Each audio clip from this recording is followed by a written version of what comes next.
नमस्कार विद्यार्थी मित्रांनो. चला तर आज आपण सांगली जिल्हा परिषद जी आहे तर त्या अंतर्गत प्राथमिक शिक्षण विभागांतर्गत 3/6/2026 रोजी म्हणजे 3 जून 2026 रोजी आलेला जे महत्त्वाचा अपडेट आहे त्या संदर्भातला अपडेटेड व्हिडिओ मी तुमच्यासाठी घेऊन आलेले.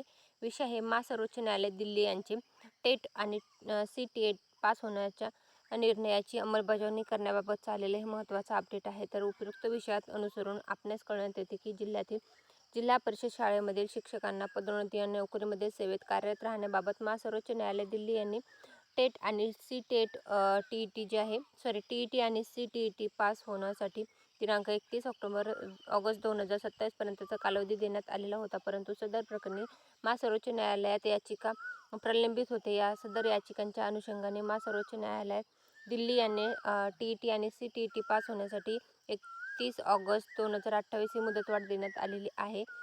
या कारणास्तव गटातील शिक्षण मुख्याध्यापक, केंद्र प्रमुख यांना पदोन्नतीसाठी नोकरीमध्ये सेवेत कार्यरत राहण्यासाठी दिनांक 31 ऑगस्ट 2028 पर्यंत TET आणि CTET परीक्षा उत्तीर्ण होऊन याबाबत अहवाल आपल्या कार्यालयाकडे सादर करण्याबाबत कळवण्यात यावे. दिनांक 31 ऑगस्ट 2028 पर्यंत TET आणि CTET उत्तीर्ण न होणाऱ्या शिक्षक व मुख्याध्यापक, केंद्र प्रमुख यांच्यावर सर्वोच्च न्यायालय दिल्ली यांनी दिलेल्या सूचनेनुसार प्रशासकीय कारवाई अनुसरण्यात येईल याची सर्वांनी नोंद घ्यायची आहे. तर त्या संदर्भात आलेले हे महत्त्वाचं अपडेट आहे. सांगली जिल्हा परिषद भरती जी आहे तर त्या संदर्भात आलेले हे महत्त्वाचं अपडेट आहे. Thanks for the watching.